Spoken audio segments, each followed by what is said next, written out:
বন্ধুরা, আপনার বডি যতই ভালো তৈরি হোক না কেন, যদি আপনার অ্যাবস নেই তাহলে আপনার বডি অর্ধেক মানা হয়। আজকের ভিডিওতে আমি আপনাকে এমন 10টি এক্সারসাইজের কথা বলবো যেটা আপনি আপনার ঘরে করতে পারবেন এবং ভালো অ্যাবস তৈরি করতে পারবেন। আর এখনো পর্যন্ত যারা চ্যানেলটিকে সাবস্ক্রাইব করেননি, সাবস্ক্রাইব করে নিন। তো চলুন সময়কে নষ্ট না করে আপনাকে এই 10টা এক্সারসাইজ বলে দিই। প্রথম এক্সারসাইজটি হলো সিটিং ক্রাঞ্চ। এই এক্সারসাইজ আপনাকে ঠিক এরকম ভাবে পারফর্ম করতে হবে। এই এক্সারসাইজ আপনার অ্যাবস মাসেলসের জন্য খুব ভালো এক্সারসাইজ। এরপর কথা বলি দ্বিতীয় এক্সারসাইজে, যেটাকে বলে কমান্ডো প্ল্যাঙ্ক। এই এক্সারসাইজ আমাদের জন্য খুব ভালো এক্সারসাইজ। এই এক্সারসাইজকে এইভাবে পারফর্ম করতে হবে। এই এক্সারসাইজ আমাদের কোর মাসেলকে খুবই স্ট্রং তৈরি করে। এরপর কথা বলি তৃতীয় এক্সারসাইজের, যেটি হলো বাইসাইকেল ক্রাঞ্চ। আপনারা সবাই তো ক্রাঞ্চ তো অবশ্যই লাগিয়েছেন, আর এই এক্সারসাইজকে যেটা আপনি দেখছেন এটাকে বলে বাইসাইকেল ক্রাঞ্চ। এটা আমাদের কোরকে মজবুত তৈরি করে। এরপর কথা বলি আমাদের চতুর্থ এক্সারসাইজের, যেটাকে বলে মাউন্টেন ক্লাইম্বার। এই এক্সারসাইজটিও আপনাকে ঠিক এরকম ভাবে পারফর্ম করতে হবে। এই এক্সারসাইজের নাম মাউন্টেন ক্লাইম্বার। এই এক্সারসাইজ আপনার কোর এবং অ্যাবস এর জন্য খুব ভালো এক্সারসাইজ। এরপর কথা বলি 5 নম্বর এক্সারসাইজে, রাশিয়ান টুইস্ট।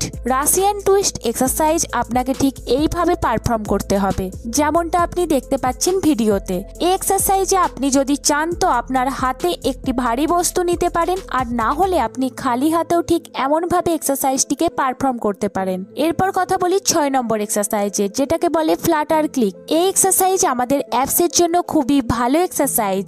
আপনাকে প্রথমে মেঝেতে শুয়ে যেতে হবে, আর আপনার পা গুলোকে ঠিক এমন ভাবে আপ ডাউন করতে থাকতে হবে। এই এক্সারসাইজ আমাদের অ্যাবস মাসেলকে খুবই স্ট্রং তৈরি করে। এরপর কথা বলি 7 নম্বর এক্সারসাইজে, যেটাকে বলে ফরওয়ার্ড ক্রাঞ্চ। আপনারা সবাই তো ক্রাঞ্চ লাগিয়ে থাকেন। আপনাদেরকে ঠিক এইভাবে শুয়ে যেতে হবে এবং ঠিক এইভাবে পারফর্ম করতে হবে যেমনটি আপনি দেখতে পাচ্ছেন। এক্সারসাইজ অনেক পুরনো এক্সারসাইজ। এক্সারসাইজ করার ফলে আমাদের যে কোর হয়, মানে আমাদের যে অ্যাবস হয়, বেশি স্ট্রং হয়ে যায়। এরপর কথা বলি 8 নম্বর এক্সারসাইজে, যেটাকে বলে নর্মাল প্ল্যাঙ্ক। আমরা সবাই এরকম ধরনের এক্সারসাইজ দেখেই থাকি। এটাকে বলে প্ল্যাঙ্ক এক্সারসাইজ। এই এক্সারসাইজে করতে হয় আপনার যে অ্যাবস মানে কোর মাসেল টাইট রাখতে হয়, আর ঠিক এইভাবে আপনি যতক্ষণ পর্যন্ত ধরে রাখতে পারবেন ততক্ষণ পর্যন্ত করুন। এর থেকে আপনার অ্যাবস খুব বেশি স্ট্রং হয়। এরপর কথা বলি 9 নম্বর এক্সারসাইজে, যেটি হলো জ্যাকনাইফ সিট আপ। এই এক্সারসাইজ সিট আপেরই অন্য প্রসেস। এরকম ভাবে এক্সারসাইজটিকে পারফর্ম করতে হবে। এই এক্সারসাইজটি আপনি যত র‍্যাপ করতে পারেন সেটা আপনার উপর ডিপেন্ড করছে। এই এক্সারসাইজ করার ফলে আপনার কোর মাসেলসে যে অ্যাবস তৈরি হয় সেটি খুব তাড়াতাড়ি হয়। এরপর কথা বলি আমাদের লাস্ট এবং 10 নম্বর এক্সারসাইজটি, সেটি হলো সিট আপ পাঞ্চেস। এই এক্সারসাইজে আপনাকে ঠিক এইভাবে মেঝেতে শুয়ে যেতে হবে। এরকম ভাবে আপনাকে সিট আপ করতে হবে এবং পাঞ্চও করতে হবে।